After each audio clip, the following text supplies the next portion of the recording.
Bienvenida y bienvenido a esta nueva exploración.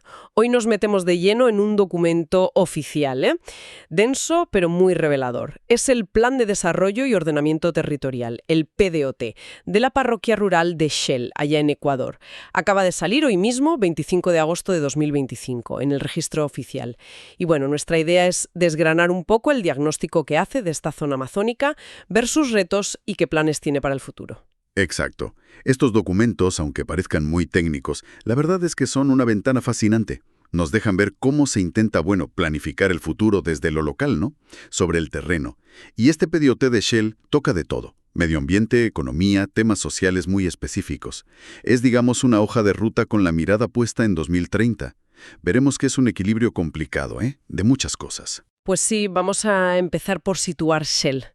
A ver, es una parroquia que consideran estratégica, muy cerquita de Puyo, que es la capital de la provincia. Está rodeada de ríos importantes como el Pastaza, el Pindo Grande, el Mótolo. Y es la parroquia con más gente del cantón Mera, quitando la propia cabecera. Y algo que llama la atención, fíjate, es la diversidad de población.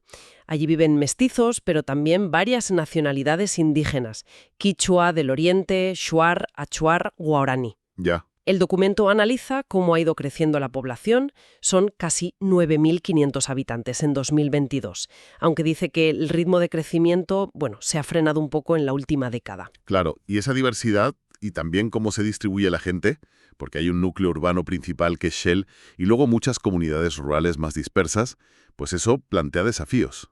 Claro. Desafíos claros para dar servicios igual para todos. De hecho, el plan tiene un lema: Shell para todos, que yo creo que refleja esa idea, ¿no? Esa aspiración.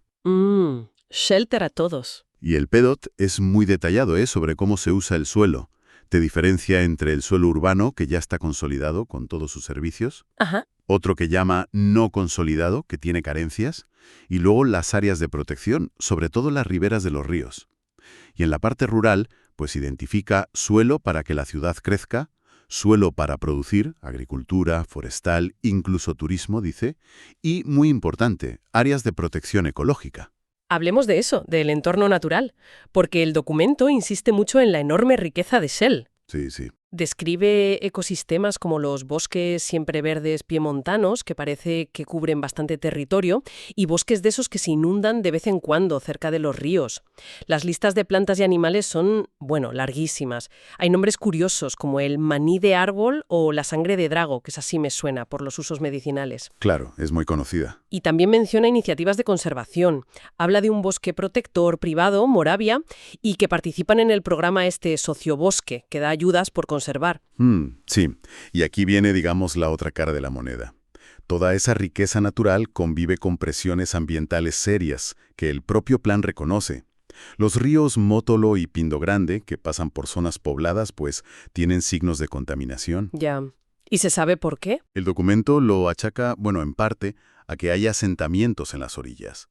Y también a que la red de alcantarillado no llega a todas partes. Ojo, que también dice que existen plantas de tratamiento, Pero esto conecta con un dato que luego veremos que es, un poco preocupante. La cobertura del alcantarillado parece que ha bajado. Vaya. Además de la contaminación del agua, ¿identifica el plan otros problemas ambientales? Sí, habla también de contaminación del suelo. Por un lado, dice que la gestión de la basura, de los residuos sólidos, no llega bien a todos los barrios y asociaciones, y claro, la gente los tira donde no debe. Lo típico, por desgracia. Y por otro lado, menciona directamente la contaminación que viene de los desechos de criaderos de cerdos y granjas de pollos. Son problemas, digamos, habituales donde lo urbano y lo rural se mezclan así, sin una planificación muy estricta. Y claro, además de la contaminación están los riesgos naturales, que en la Amazonía es un tema clave. Sin duda, el PDOT le dedica una parte importante a analizar las amenazas. Trae mapas que señalan zonas vulnerables a lo que llaman movimientos en masa, deslizamientos de tierra, sobre todo en zonas con mucha pendiente. Lógico. También marca áreas con alta probabilidad de inundaciones, especialmente cerca de los ríos Mótolo y Bravo. Y curiosamente, analiza hasta el riesgo de incendios forestales. Aunque luego mira los datos históricos de emergencias que ha atendido el EQ 911, el servicio de emergencias. Ajá, el 112 de allí, digamos. Eso es. Entre 2013 y 2023, y parece que los incendios son menos frecuentes que otros problemas, como los relacionados con lluvias fuertes o temas de salud. Pero lo interesante no es solo que identifique los riesgos, sino que propone cómo gestionarlos, ¿no? Eso es. El plan busca meter la gestión de riesgos y la adaptación al cambio climático en sus estrategias. Analiza datos históricos de emergencias, habla de cientos de avisos al ESUAMORE 1.1 entre 2020 y 2023, incluyendo también accidentes o temas de seguridad ciudadana, e incluso se plantea escenarios de clima futuro. Ah, sí. Sí, usa modelos como los RCP 4.5 y 8.5, que son las proyecciones estándar sobre cambio climático. La idea es reducir la vulnerabilidad y mejorar la capacidad de responder si hay un desastre. Vale. Cambiemos de tema. Hablemos de conexiones e infraestructuras, que al final son la base para casi todo. Shell parece un punto importante, ¿no? Totalmente. Es como un nudo de comunicaciones. La carretera estatal E30 es fundamental. La conecta rápido con Mera y con Puyo. Y también es importante otra carretera que une Shell con un sitio llamado Madre Tierra. Pero aquí el documento señala un problema. Dice que esa vía está dañada por el tráfico pesado. Tráfico pesado. Sí, relacionado directamente con la extracción de materiales de construcción, de áridos y pétreos del río Pastaza. Es un ejemplo clarísimo de cómo una actividad económica, pues, impacta en las infraestructuras. Ya veo. Y hablando de carreteras, hay un dato que me ha llamado la atención sobre el estado en que están. Sí, es bastante revelador, la verdad. El PDOT dice que una parte muy importante de las calles y caminos, tanto en la zona urbana como en la rural, son de lastre. O sea, tierra o grava. Eso, sin asfaltar ni nada. En el área urbana, casi la mitad. Casi la mitad. Y en la red rural, pues todavía más. Y esto, claro, afecta a cómo se mueve la gente, a la comodidad e incluso a la salud por el polvo que levanta. Claro. Y no podemos hablar de conectividad en Shell sin mencionar el aeropuerto, el río Amazonas. Fundamental. El código OACI es SSM. Es clave para llegar a comunidades amazónicas que están aisladas sin carreteras. El plan detalla su infraestructura, la pista de 1.500 metros, aunque también dice que necesita mantenimiento. Y comenta que allí operan varias compañías pequeñas, de vuelos charter y escuelas de aviación. Cumplen una función social y logística vital en la región. Entiendo. Pero bueno, más allá de las carreteras y el aeropuerto, ¿cómo está Shell en servicios básicos? Agua, saneamiento. Allí hay un poco de todo, luces y sombras. La cobertura de agua potable por la red pública ha mejorado bastante. Llega casi al 88% en 2022. Es un avance importante, aunque todavía no es para todos. Vale, eso está bien. Sin embargo, el alcantarillado es más preocupante. Según los datos del PDOT, la cobertura ha bajado un poquito desde 2001. Y en 2022 estaba por debajo del 70%. Uy. Esto es un desafío grande, sobre todo si nos acordamos de la contaminación de los ríos que comentamos antes. Claro, está todo conectado. Y en pleno siglo XXI hay que hablar también de conexión digital. ¿Cómo anda Shell en eso? Pues desigual. La penetración de móviles es altísima, más del 90%. Casi todo el mundo tiene móvil. Pero el acceso a Internet fijo en casa, aunque ha crecido mucho, llegaba al 65% en 2022. Todavía falta. Y tener un ordenador en casa era aún menos común, no llegaba ni a la mitad de los hogares. Así que sigue habiendo una brecha digital que el plan también dice que quiere abordar, para conseguir esa equidad de la que habla. Todo esto que estamos viendo, la gente, el medio ambiente, las infraestructuras, es el escenario donde pasa la vida social y económica. ¿Qué nos dice el PDOT esto? Pues presenta un cuadro complejo. En lo positivo, hay mejoras claras en educación. Ha subido bastante el porcentaje de gente que acaba el bachillerato y que llega a estudios superiores. Y existen servicios como un subcentro de salud y centros de desarrollo infantil para los más pequeños. Pero el plan no se corta al señalar los problemas sociales, ¿no? No, es bastante directo. Identifica desafíos serios. Menciona explícitamente la violencia dentro de las familias. Cita un diagnóstico que dice que más de la mitad de la violencia que se reporta es contra mujeres o miembros de la familia. ¡Qué barbaridad! Y refleja que se han hecho talleres sobre temas como masculinidades o prevención. Lo que, bueno, al menos indica que hay conciencia del problema. Otro reto es la vivienda. calcula un déficit cualitativo, o sea, casas que necesitan arreglos, de cerca del 35%. Un tercio casi. Sí. Y uno cuantitativo, que faltan casas nuevas, del 15%. Además, aunque ha mejorado, todavía hay un 8% de hogares donde vive demasiada gente, lo que llaman hacinamiento. Y mencionaba también algo de patrimonio y conflictos relacionados, ¿verdad? Sí, identifica unas 57 viviendas que tienen valor patrimonial de estilo republicano tradicional, pero dice que algunas están en mal estado y, claro, se corre el riesgo de que se pierdan. Y describe una situación conflictiva en una zona arqueológica, Te Zulay. Parece que hay asentamientos irregulares desde hace años, y eso genera tensión entre el derecho a la vivienda, la propiedad de la tierra y la protección del patrimonio cultural. Entendido. Pasemos a la economía. ¿De qué vive la gente en Seúl? Pues principalmente del sector servicios. Las actividades que dan más trabajo según la población económicamente activa, la PA, que es la gente que trabaja o busca trabajo, son la administración pública, el transporte, el comercio y la hostelería. En cambio, la agricultura y la ganadería tienen un peso muy pequeño. Ocupan a menos del 6% de la PA. Y ese dato de la PA ya nos da una pista de algunos líos económicos. Exacto. El PO-DOT analiza varios puntos críticos. Primero, la PA total es relativamente baja, solo el 38% de la población. Segundo, hay una brecha de género importante. De la gente en edad de trabajar que está fuera del mercado laboral, 2/3 son mujeres. Muchas dedicadas a tareas del hogar sin cobrar. Claro. Tercero, la informalidad es alta. Solo 1/3 de la población mayor de 15 años cotiza algún seguro social. Y esto significa menos protección social y menos estabilidad en el trabajo para mucha gente. ¿Y sobre la pobreza qué dice el plan? La analiza usando el indicador de necesidades básicas insatisfechas, el NBI. Los mapas que incluyen muestran que aunque hay zonas donde la incidencia es baja, todavía quedan áreas, sobre todo rurales o en la periferia, con niveles medios y altos de pobreza por NBI. Y también detalla cuánta gente depende de ayudas sociales. En 2023 había más de 400 personas recibiendo distintos bonos del Estado, para familias vulnerables, para la primera infancia, para personas con discapacidad. El plan también incluye un análisis FODA, ¿verdad?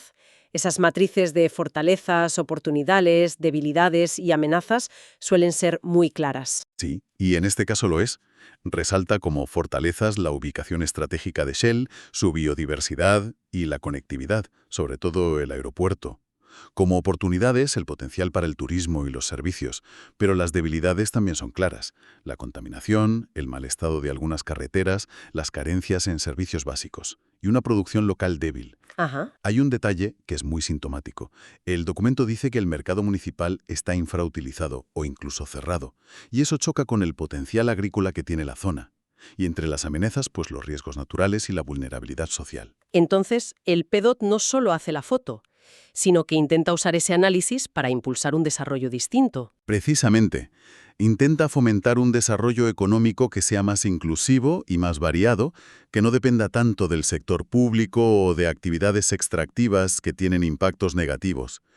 Pone énfasis en aprovechar lo que llaman economía popular y solidaria. ¿Y eso qué es exactamente?